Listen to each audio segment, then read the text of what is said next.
Go ahead. We're good. Yeah, go ahead and hit that timer. Hit the start button on the timer. Where is that? So it says start. Little arrow. It says start. It's at the bottom. On. Okay. Yeah, go ahead and just hit it. On. Thank you. Yeah. All right, here we go.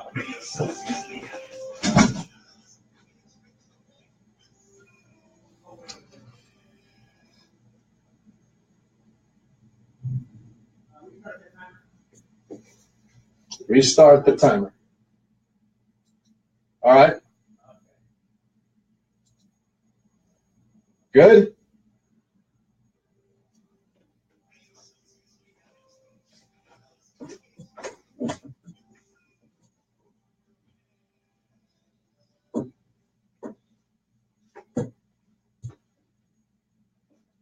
And we're on.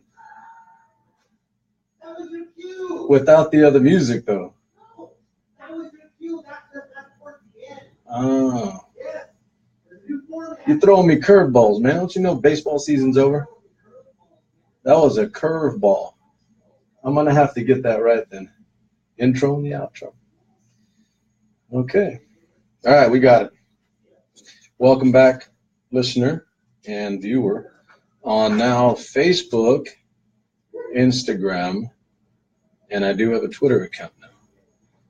Big shout out to my crime partner, production assistant, Dominic Fanucci. He's the PA, taking care of all the multimedia platforms, different forms of media, so that we get out as much as possible and get the message out to a load of people.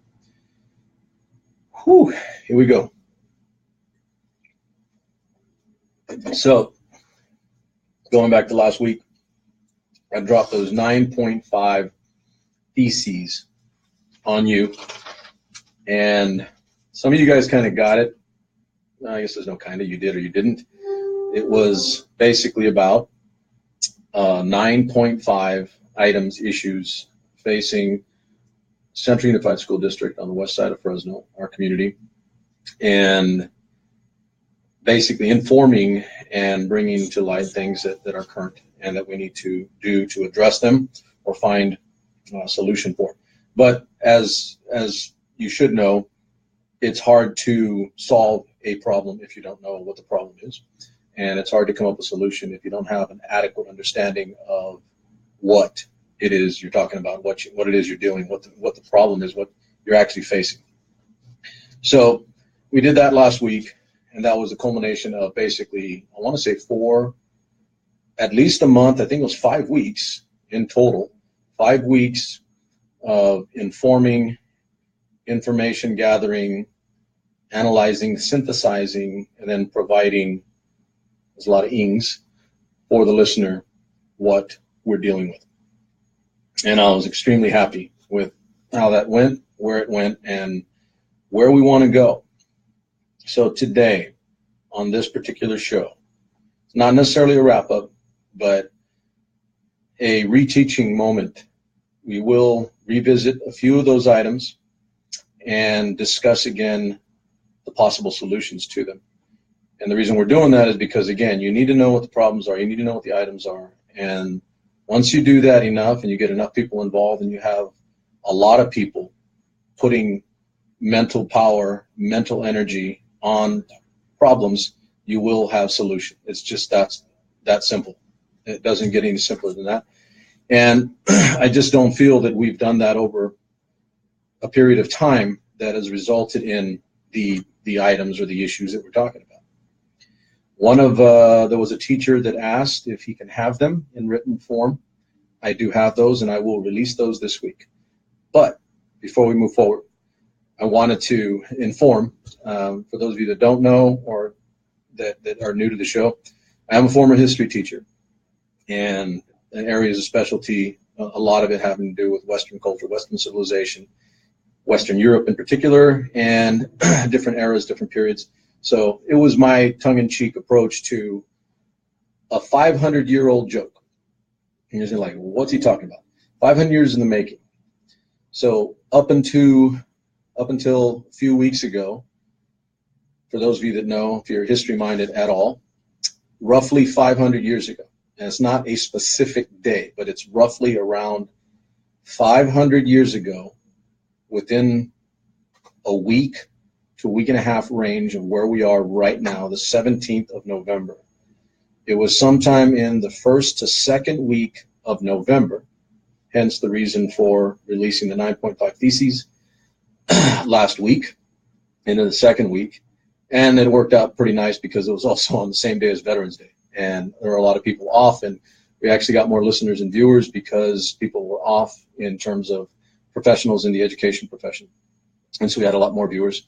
So that happened, and my 500-year joke has to do with Martin Luther and his 95 Theses, basically on the Catholic Church at the time, which was the single largest entity, bureaucracy, and a whole bunch of other things, good and bad, in coming out of the Middle Ages. So in 1517, and that's where we are, 1517, 500 years later, I'm doing 9.5 Theses. It's not having to do with religion, but it is having to do with bureaucracy. It is having to do with what I believe to be, if not outright corruption, then I do believe there is a layer of fat that needs to be trimmed, a method or process of doing things in education that is not good and is not student-oriented or student-based, student-first. So it's a system. And sometimes in a system, the system evolves, not always positive, sometimes can be, but evolves into something more than what it originally began as.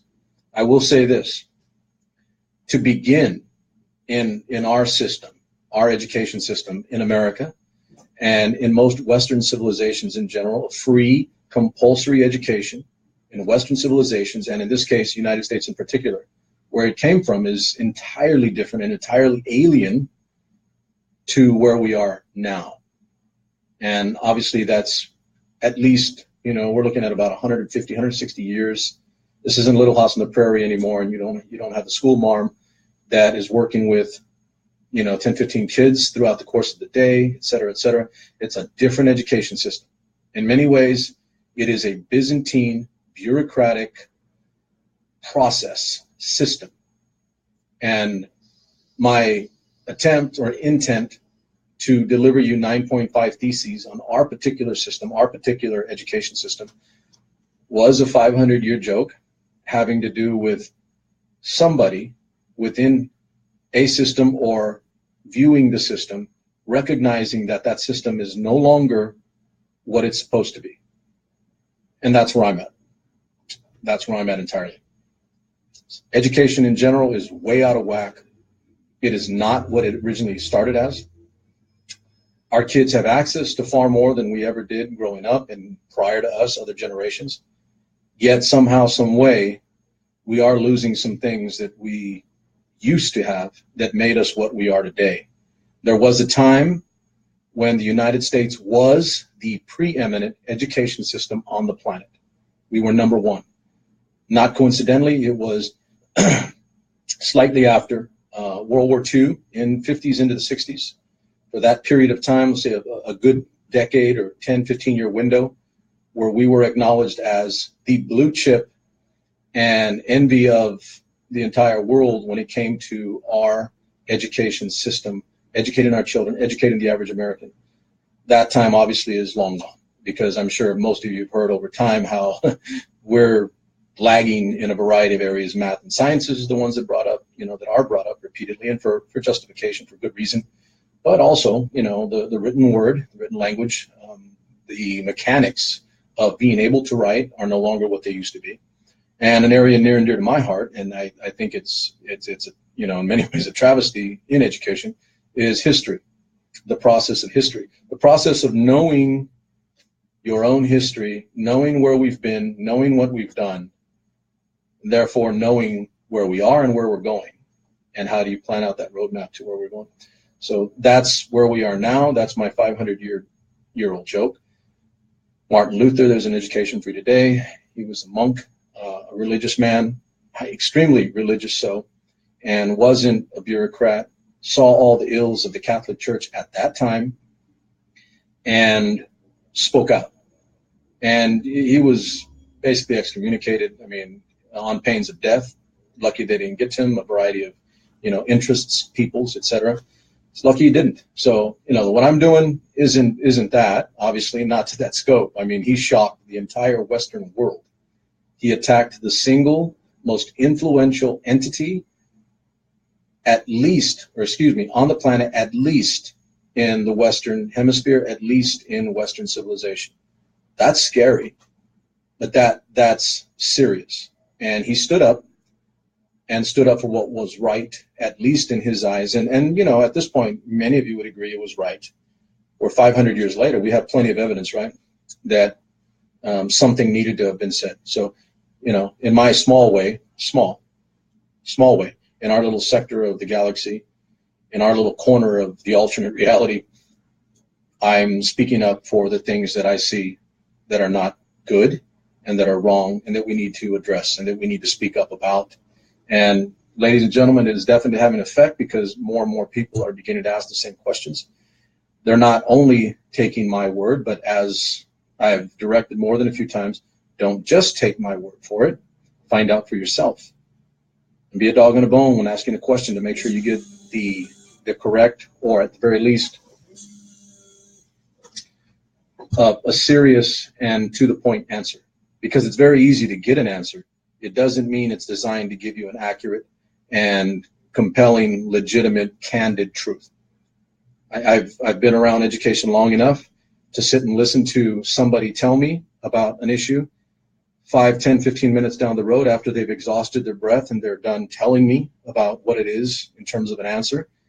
I sit there befuddled because they never answered the question. So I'm not saying that's all of them, but that's a good chunk of them. There are plenty that do that. They don't give you a straight answer.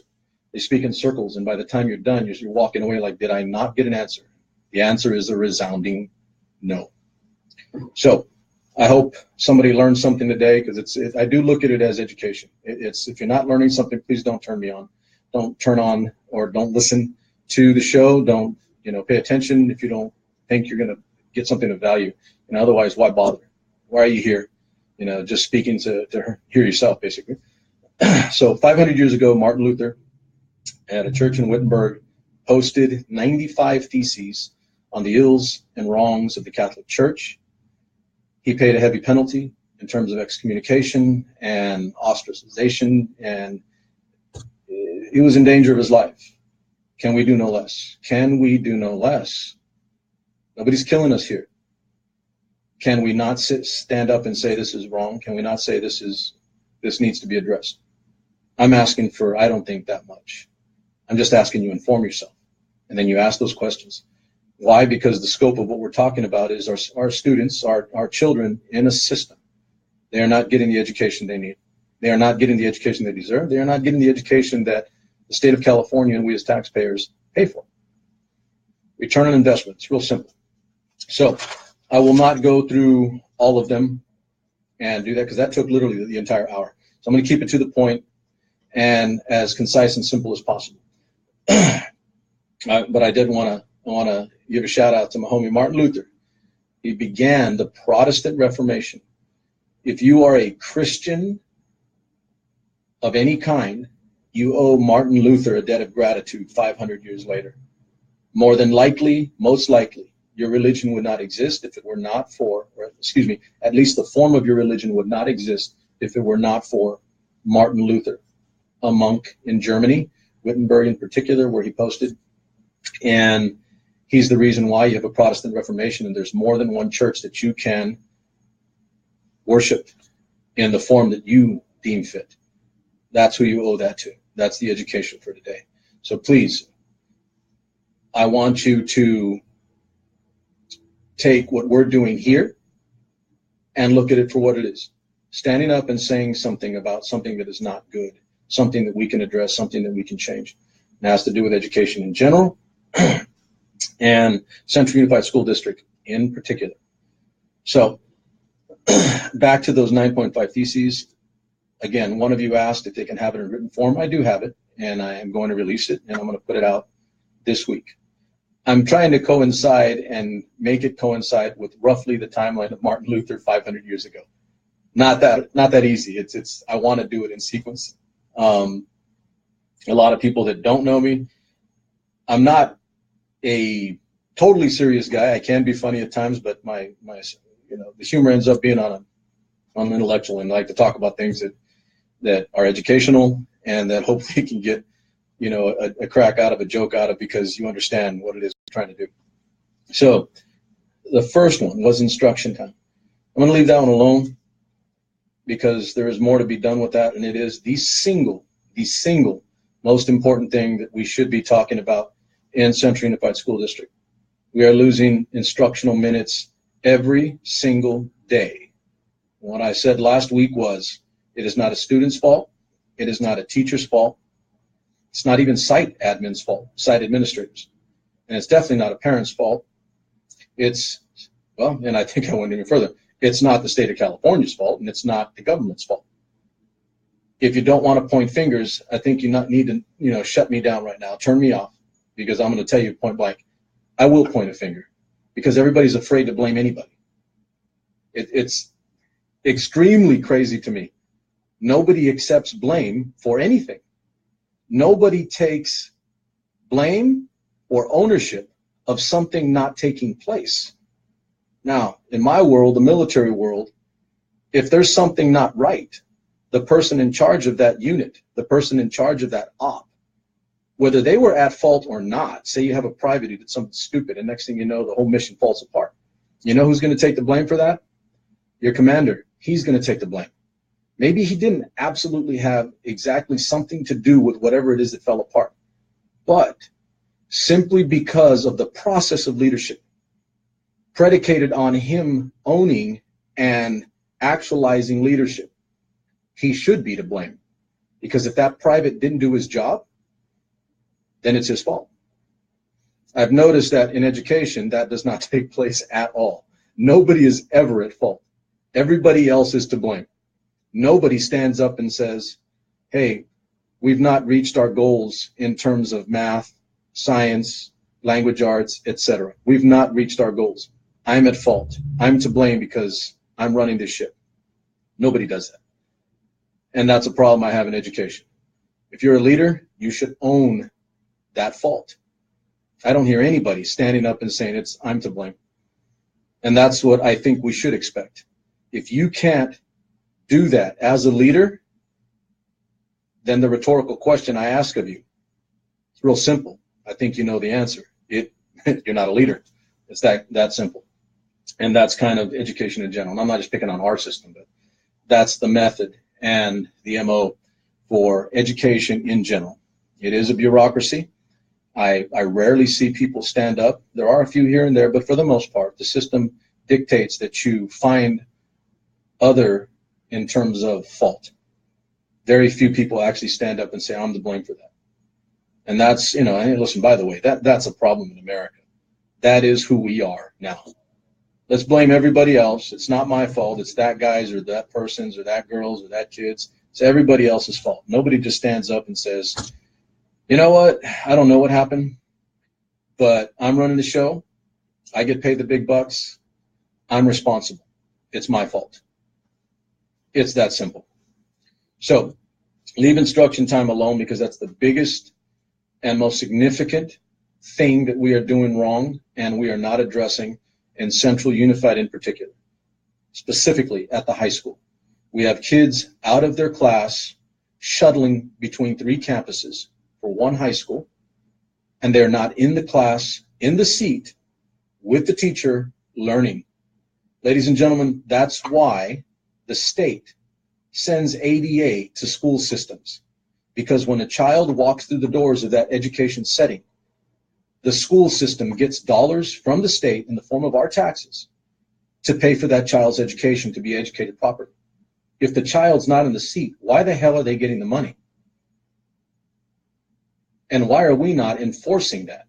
Why are we not ensuring that the child is in the seat learning and getting the education they need? To me, it's high crimes and misdemeanor, or treason, high crimes and treason.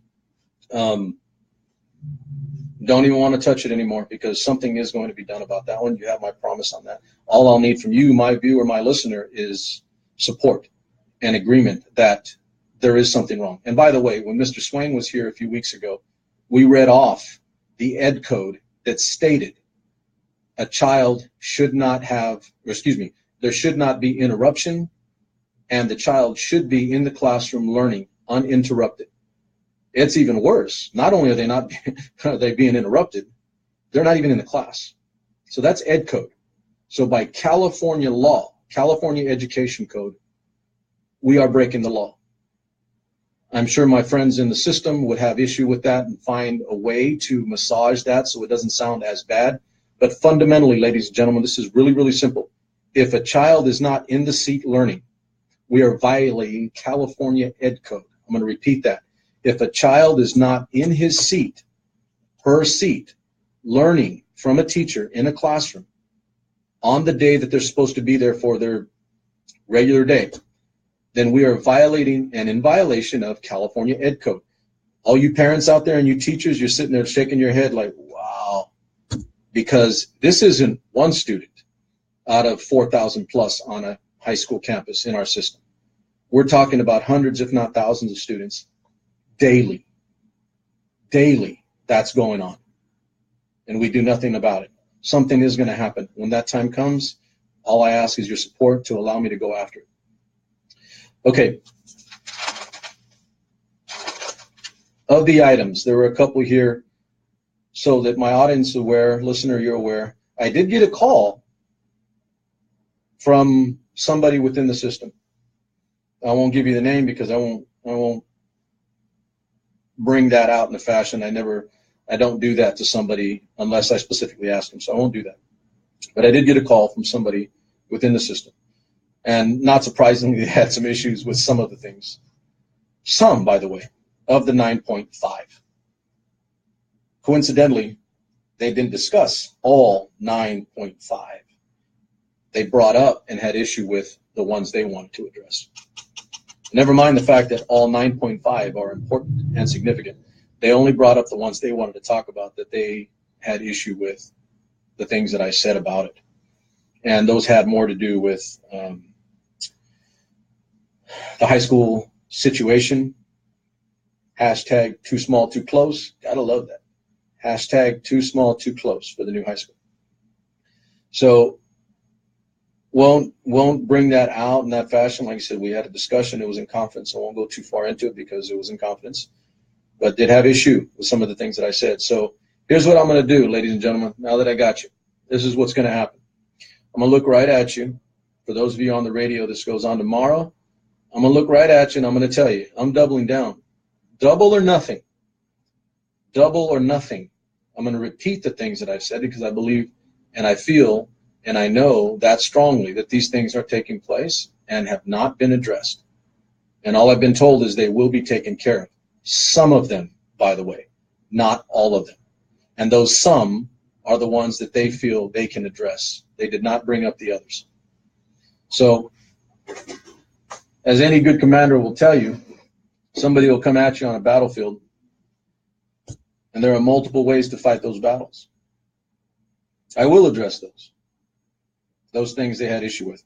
But I also address the things that they don't, because they don't want to bring them up. Not a coincidence. And I thought it was really funny that one of the funniest ones to me, and actually goes to the culture and the environment and the atmosphere of our system, was not brought up at all. So, number 5 of SuperMex's 9.5 theses on Central Unified School District. Bureaucratic, bloated, salary increases for upper administration.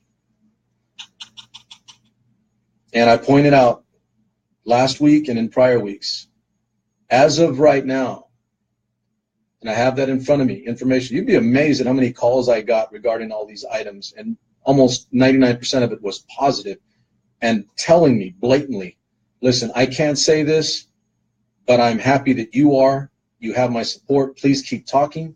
Please bring an issue. Please bring issue forward. Please keep telling the truth, even if people don't like it, because this is happening. These things are going on. So I want to inform my listener, my community, and I want to inform educators in general, and my homies in Fresno Unified, Clovis Unified, Kerman Unified, everybody unified in our region. I want to inform you that the salaries of upper administrators is absolutely insane. This isn't a joke. This is going on right now. This is current. These things are happening, and they're increasing. So, point of fact, last year, teachers and staff, so there are two organizations. There's the Central Unified Teachers Association and the California School Employees Association. That basically covers everybody that gets a check to work within the system.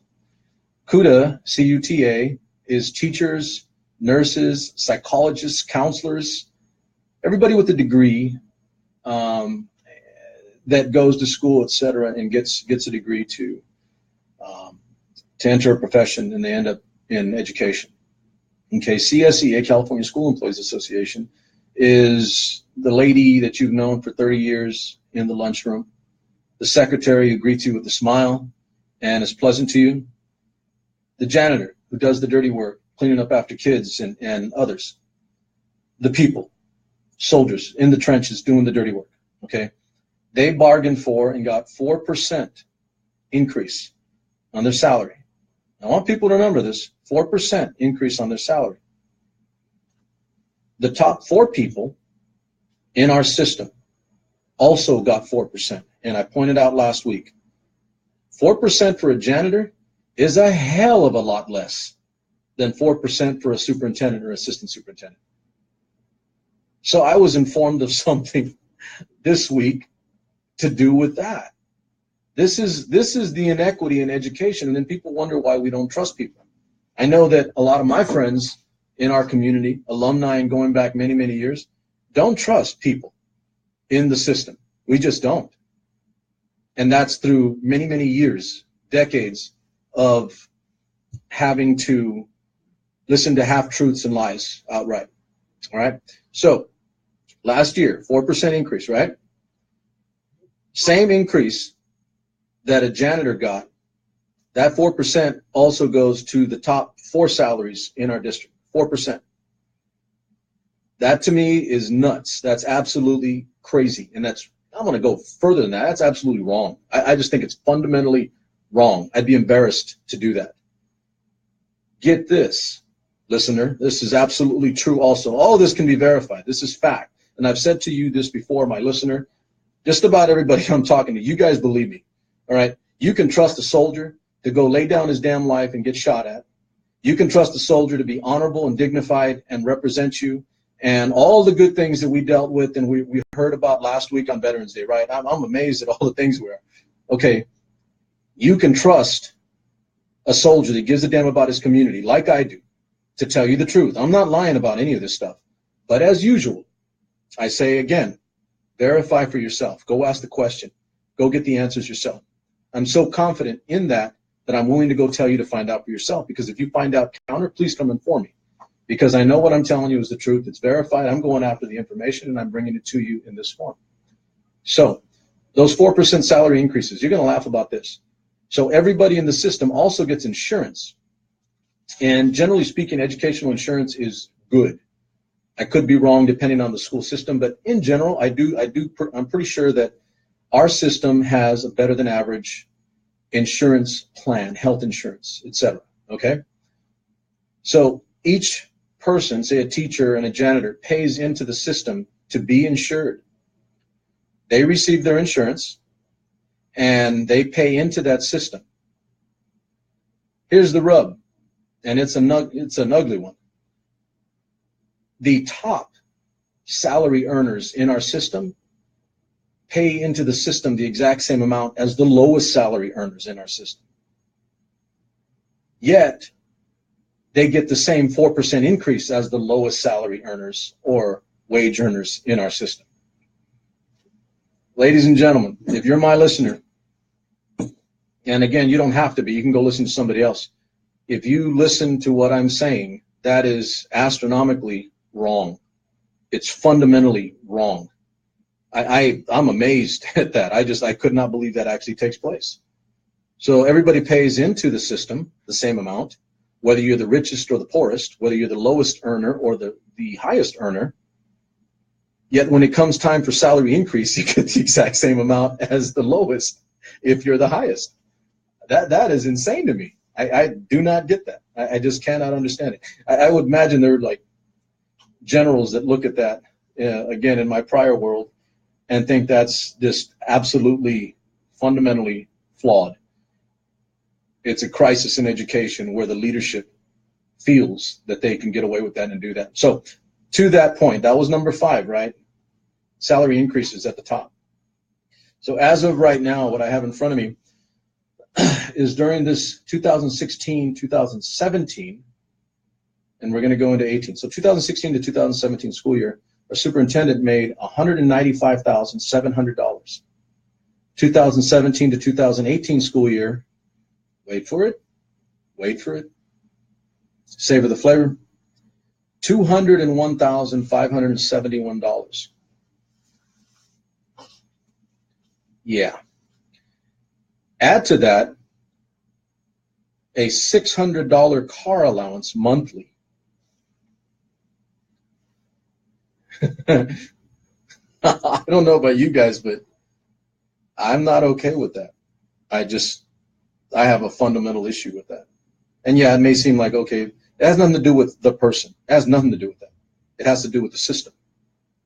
The system is flawed, and the system will result in flawed outcome. Here's the flaw. $201,000 we pay a superintendent. Assistant superintendents, $156,796, give or take a few. I think one of them's a little less, but roughly about 150, 149, 16, and 156, $156,796.90. Hell, give them the dime. Give them the dime. Let's give them the dime. $156,000, 796.90. Give them the dime. Why not? I mean, what are you really doing there? So those are the salaries, and they're receiving 4% increases. And that may go on again this coming year. And I don't know that because that still has to be haggled out and bargained by the different associations or groups. So that's coming. But ladies and gentlemen, I mean, this is what I want you to remember when we're off air today. The superintendent in Central Unified School District makes more than the governor of California. I'm going to drink my Blake Shelton tea for a second, and I want you to digest that. Oh, that tea's good. $201,000. That's more than the governor of California, and that's more than any governor in the entire United States. Now, I don't know about you guys, but how the hell are we paying one person to deal with a system of 16,000 kids more than a governor dealing with the seventh largest economy on the planet? Here's why. Some would argue, well, the governor should make more. Hell no. Here's the process in which we should view and filter that information. This should be public service. Quote the Raven. Public service. I'll repeat, public service. This is no longer public service. This is going the way of CEOs and big business. And I'm going to help you out, ladies and gentlemen. Big business is not what we should be viewing our children as, a number and a dollar amount. And you kind of wonder why we are where we are in education. The answer becomes blatantly obvious. So, I mean, I can beat that dead horse ad nauseum, but I'm going to give you the one-liners and the simple bites of information. They're getting 4% and the same salary increases as the poorest people in our system, as the lowest wage earners in our system. A janitor, a secretary, a teacher, a nurse, a psychologist. The top 4 get the same increase, yet pay into the system the same. Wow. Talk about equity, right? Everything's the same. Might as well be a flat tax. Everybody pays exactly the same. And that's not, and here's why. This isn't business. This is our public dime we're talking about. This is taxpayer dollar. That's a problem. More than the governor of California. I want you to think about that. And I'm going to hazard a guess and say that the majority of my listeners, the vast majority of my listeners, do not make $200,000 a year. Do not make $156,000 a year. You don't.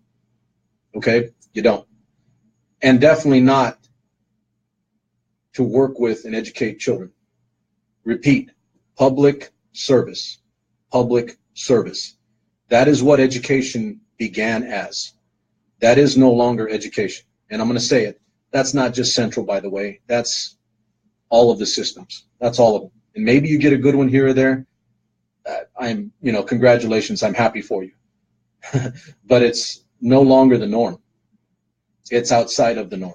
It becomes something other than that. So, yeah, I'm just trying to figure that out. It's like, makes more than the governor of California. 6th, 7th largest economy on the planet. He makes less than $200,000, but our superintendent makes 200 plus and gets a $600 car allowance. Give me the car allowance. That's pretty. Give me that. I'll take that. I had a listener tell me that last week. Hey man, can I just get the car allowance? I'd be happy with that. That'd be cool, right? No, not even that one. Okay. And so here's the argument. By the way, so the size of our high school is 4,000 plus. That's the size of a small city, right? That was my joke a few shows ago. I said Central High School is the size of a small city, spread out over 3 campuses and maybe 10 to a dozen miles. That's crazy. That's nuts, right? That's another one of our items on the list. But I want you to consider this. If you're running a small city in a small entity of 16,000 kids, what justification do you have to make more than the governor of California, who runs a system that includes education, by the way? And he doesn't even make more than you. Make it real simple. Make it SuperMex simple and to the point. Wrong answer. That's the wrong answer. And that's our fault, by the way. If I had my way, and since one of those persons actually asked me what my solutions were, he said I didn't have solutions for everything. I've got a solution for that one. Drop the damn salaries. Seriously, simply drop the salaries. How much better does your country club have to be if you're making 125K as opposed to 200? Come on. But that's on us, right? That's on us. That's on public. That's up to us to not be okay with that. So that's what I would do. That's what I'd like to see. I'd like to see 200 to 1,000, more than the governor of California, dropped to about 120, 125. And if you're a real leader, you'll turn around and give your assistant superintendents 120 or 115, and then your principals make in the neighborhood of, I have that in front of me, one at the top end, there's step 5, that's like the max, they make 113. I could maybe bite down on that. I think it's all out of whack anyway, but if I'm being really, really SuperMex nice, 113,000 for an administrator, high school principal in the 110K range, 110,000. So real simple. After that, because you're so much more responsible and responsible for things, maybe go to 120 and your superintendent makes 125, no more. And so can you imagine what you would do with that additional, that 75, 3 more assistant soups? That's about 150, roughly, 150,000 a year. Can you imagine how many more reams of paper we can buy in a classroom? Pencils, little things here or there. Maybe buy another bus or 2 so we're not so damn crowded and we don't have enough transportation to get kids from place to place, the damn shuttling system. I'm going to drop that one because I think I've gotten you to understand, and I really, really want you to understand that it is central, pun intended, by the way, it is central to the rationale and the reasons why we are the way we are right now in education and in our system in particular. The priorities are wrong. The priorities are not student-centered first. Quote me on that one. If they were, people wouldn't be making that much money. I can tell you that right now, because it'd be public service. I'd do that damn job for half. Live decent, well, I'm probably not the right rubric to use. When I was in the Army, I got by on $600 a month. Oh, wait a minute, that's the damn car allowance, huh? I lived on $600 a month while I was in the Army. Got paid to get shot at. And we pay $600 a month for a car allowance. Central, my homies, my friends, my family, my fellow alumni, we need to start saying something about that, because it's wrong. I'm asking you to. If you don't say it directly, then just support me and I'll say it. And I'll say it loud and proud all damn day, because it's wrong. And those are facts. I just dropped those on you. Definitely not dropping science. I'm giving you the English. Drop in science? No, I'm dropping English. My behavior is hereditary. This is my technique. You know, it's very necessary. You blame it on Ice Cube. I know what you're trying to do, Woody. Yeah. Okay. Same amount for health insurance. That's crazy. You think they'd pay more because they make more? No. Let's pay what a janitor pays, but we'll get 4% and make more than him. Let's run through some of these before we're done. We got 20 minutes, and I apologize that, I really didn't want to have to come back to this, but I actually had people calling me and told me flatly, fellow alumni, teachers, parents, community members, they want me to say it more because we need to reach more people. You need to be aware. Again, don't take my word for it. Find out for yourself. Go and ask. It's public information. It's just that we kind of bury our heads in the sand, and the system takes advantage of the fact that we're so busy raising children and trying to do our jobs and live our lives that we neglect to have to go out and find out all these things under the rug that have been swept there. Because the God's honest truth, ladies and gentlemen, it shouldn't be your job day to day to uncover things that are not happening or that are wrong. It shouldn't be. That should be on the job of leadership. That's where it ends. That's where it begins. That's where the damn buck stops. Leadership. They should not be making the wrong answers. They should be preventing them in advance. Okay. And this one, believe it or not, I got plenty of calls on, plenty of responses, plenty of messages. Not a coincidence.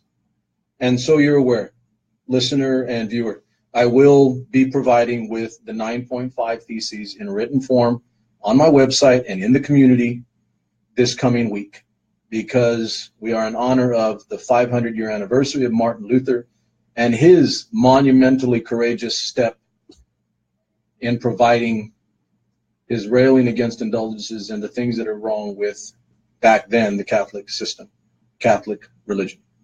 That's what we're doing. So they're coming out. I will provide written form. There's more, by the way. I'm just giving you 9.5. So, the high school, shuttling, busing, kids out of class, kids losing instructional minutes. It's really, really simple. This is the one thing that we can advocate and want and demand now. And they'll turn around and say, well, you can't do it that fast. Okay, here's the problem. That's been said before. I've gone through multiple board meetings. I've gone through multiple administrations and multiple boards, by the way. And they passed the buck. The end result being we are where we are now because nobody took charge and made it happen. Currently, splitting the high schools is on the table. And I'm going to say it, and I don't care who hears it. You can make issue of it if you want. I asked a board member directly to put it forward as an item. Split the two high schools now. Because our children currently in system are out of class and not receiving the education fully that they deserve. Period. It's that simple. They're not getting it. They're not getting their full instructional minutes. Maybe your child is, congratulations, and I'm happy for you. But there's at least one or two more for each of those that is not.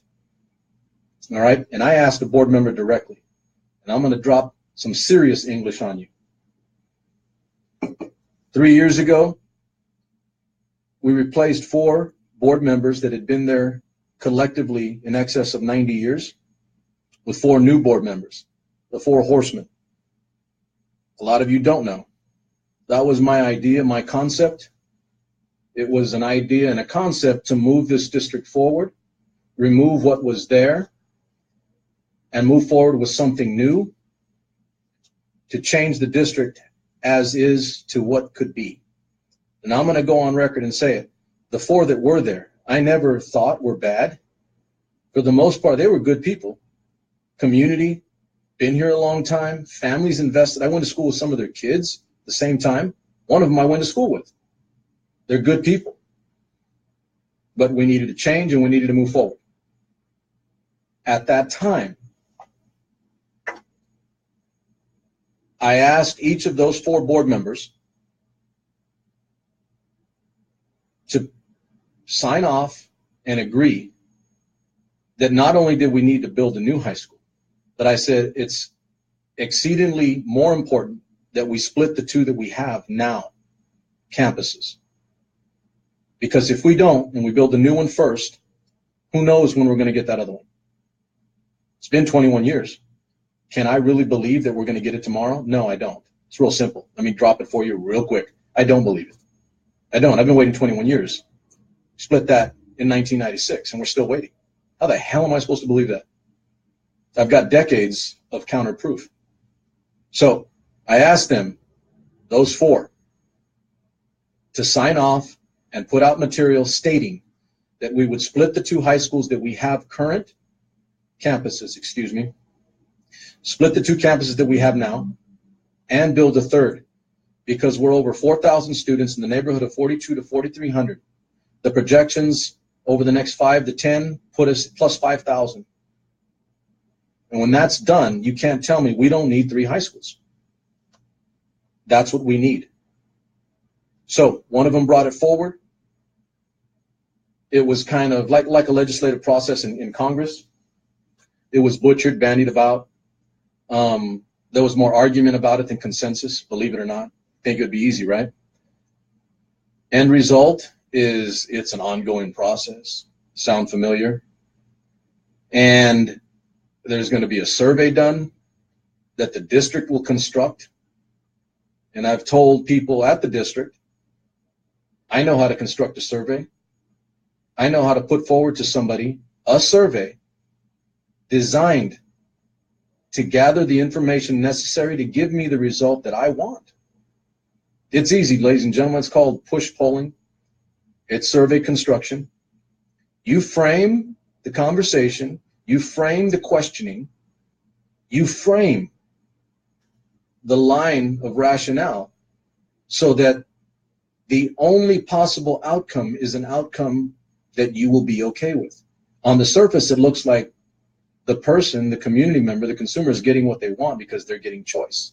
When reality is the choice is dictated in advance in the form of the questioning. Think about that. That's heavy, but it's true and it takes place. And I know about that because that's political. That happens in politics all the damn time. You get questions and it looks like you're getting input or you're giving input, but the reality is you're giving input that is channeled in a direction that'll reach a form that they're comfortable with, that they're okay with. I'm going to say it. I don't even give a damn what the survey says. And survey says, I don't even care what it says in advance because I know it's going to be skewed in the favor of something that is comfortable and palatable for the district to do. That's it. When the reality is, and it's real simple, it's black and white. Let's get down to brass tacks. Let's not do bureaucracy. Let's cut right through that mess. Let's cut through the Byzantine process of a joke that education has become. We need to split the 2 campuses. Begin the process now. Not tomorrow, not in 3 years, not in 9 years.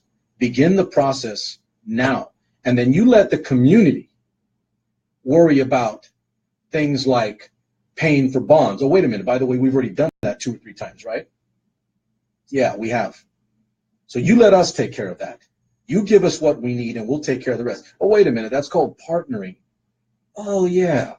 Partnering with your community. There is a novel concept. Partner with your community. Listen to the people in it. Work with the people in it. Take input from the people within it, and not input that you've designed in advance to move in your favor. We need 2 high schools right now. We need split of the campuses right now, because it begins the process of eliminating the shuttling and busing that takes our students out of the education arena in the form of sitting in the classroom with the teacher learning.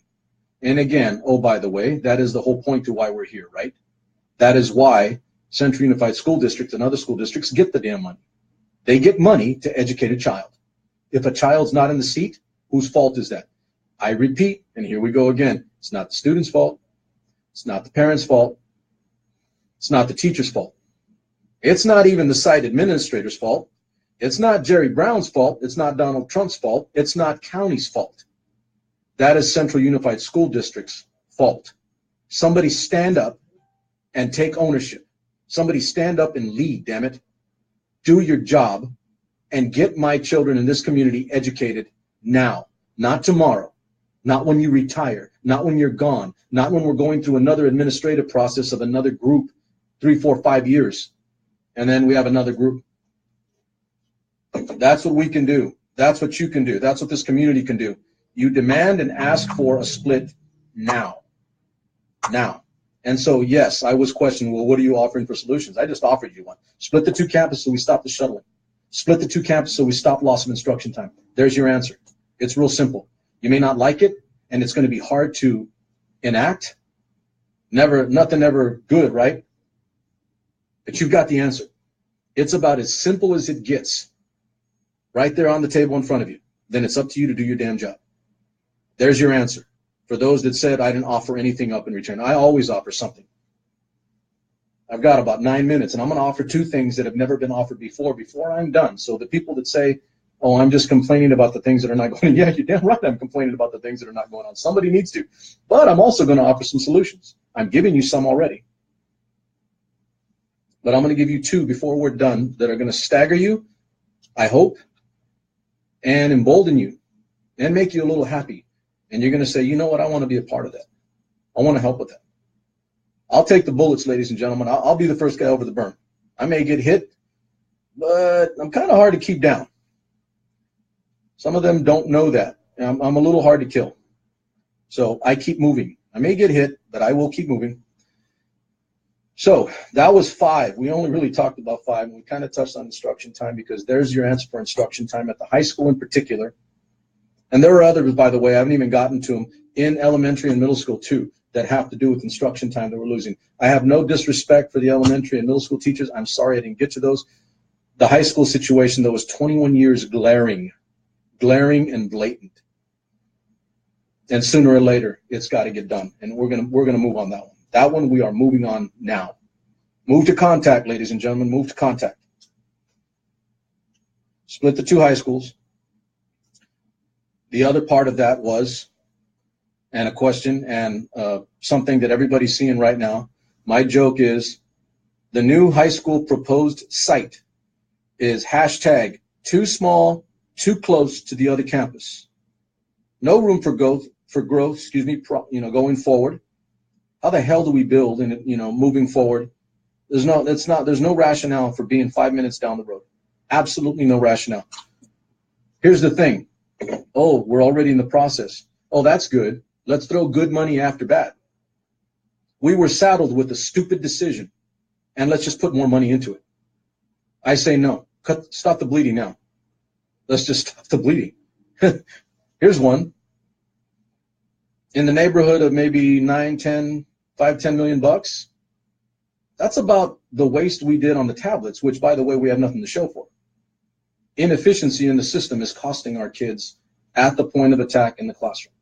Okay, so the new high school proposed site, don't let somebody tell you that it's not doable to move it or move further north. It is doable. It's a board vote. It's that simple. It's a school board vote. It can be done, but you have to want it done. You have to want it, and you have to enact it, and you have to go after it. It is too close. It will be too small. All you have to do is drive out there, go take a look, and then pull up or go ask for the proposed plans. There will be no pool there. The Performing Arts Theater will not be completed in phases if it does get to 2 or 3. That's right now. That's current. That's not me making things up. That is as is what is plotted out. And I don't think, I could be wrong on this, and if I am, my apologies in advance, but near and dear to my heart, I have to listen to wrestling coaches and cheer coaches share the multi-purpose facility at the East Campus. They share. It's real simple. If you want us to compete against the Clovis Unified School Districts, if you want us to tell our kids and our parents that we value you as much as they value theirs, and yes, I know they make more money, they have a higher base of taxes. I got you, okay? But it's priorities, ladies and gentlemen. If you can spend 9 or 10 damn million on tablets that didn't work and that we no longer have, could you imagine what you could do with 9 or 10 million bucks in our system? You can build a wrestling room. You can build a state-of-the-art cheer facility. 9, 10 million? It won't even reach that amount. And I know that because I've looked into it and I've asked questions about it. Inefficiency, waste. And yet we pay $200,000 for that. Staggering to me. Absolutely staggering. So, too small, too close. New high school. Too small, too close.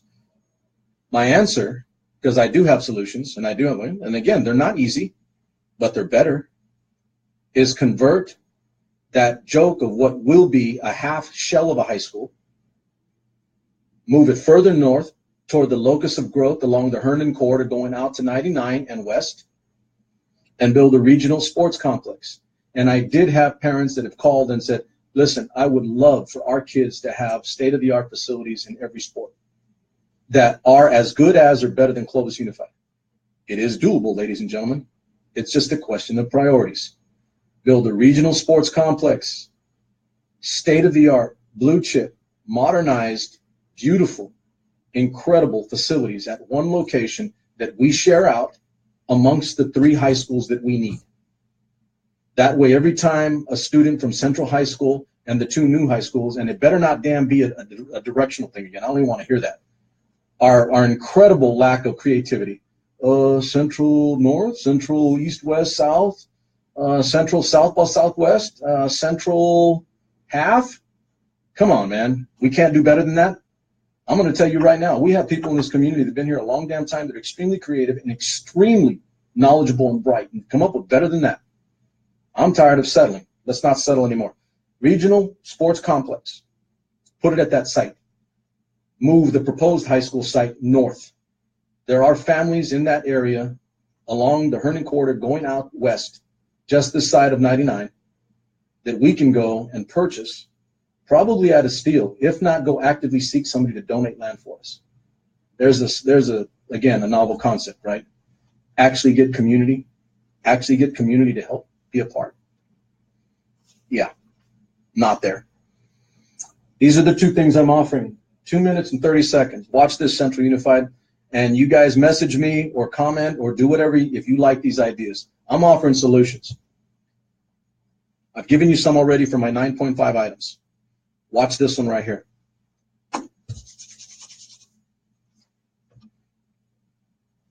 I am going to raise money to build a pool at the West Campus. I'm going to actively go about now, and I'm going to need help, obviously. I don't have that much in my pocket. I got good word. If we were to raise in the neighborhood of 4 to 5 million, we can put together a beautiful state-of-the-art facility. It could be more, could be less, but 4 or 5 will cover it at the West Campus. I'm going to need help, but I have some good ideas up front, and I have people ready to go. All right? Let's build a pool, because I can't wait on this district to do it for me. My daughter will never see it. She's almost done. She's a junior. She's going to be gone. But I will do it so kids coming after her have a second pool, because the aquatics program needs it. I'm down to a minute and a half. Here's the second one. I've heard a lot of negative and a lot of not good regarding scary instances with our kids in our system. People trying to pick up little girls on the side of the street or on their way to schools. Our community's changed. It's not what it used to be. So this is what I'm going to do.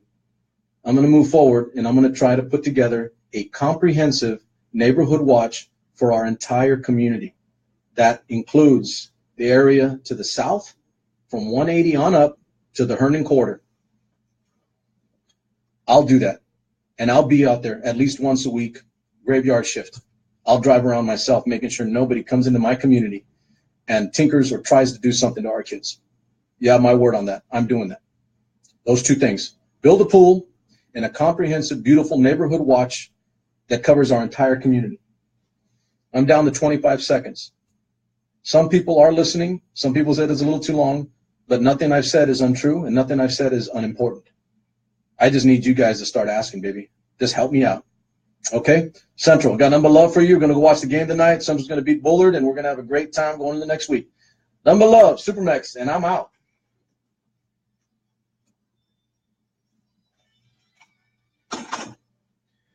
For those of you on overtime, let me flesh up.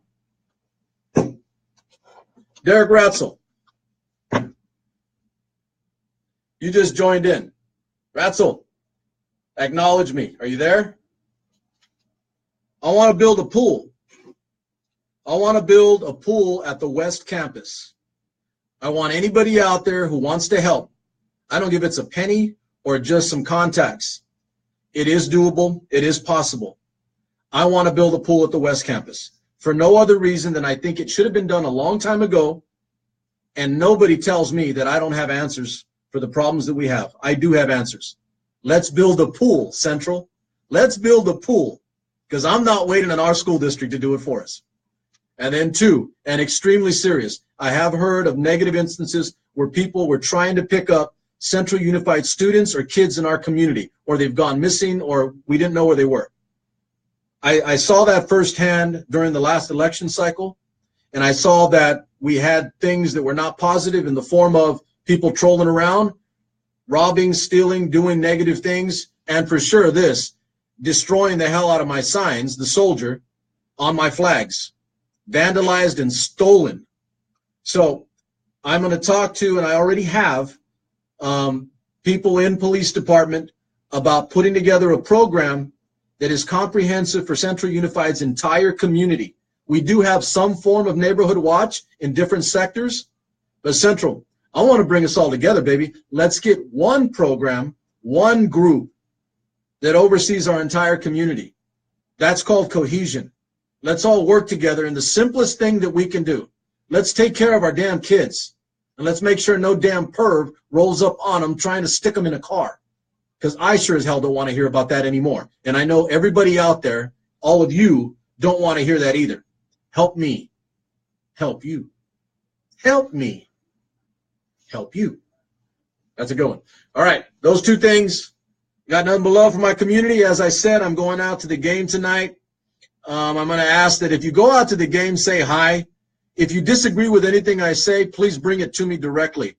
I've got nothing but love for you, and if I have a counter argument, I want to hear it. Because all you're doing is helping me flesh out my argument. And maybe, just maybe, you might agree with a few of the things I say. Come and tell me that, because you reinforce me and you strengthen me and you make this soldier bleed a little more green. That's my last thought for you this weekend. Good luck to Central tonight. Congratulations to the volleyball girls, by the way. They're Valley champions. First time in our school's history, and I think we're on our way to a Division I title in football, which will also be the first time in school history. Never let it be said I'm not happy for what our kids do. I am blatantly happy about what our kids do in our system. Number love for you, Central. I'll talk to you next week.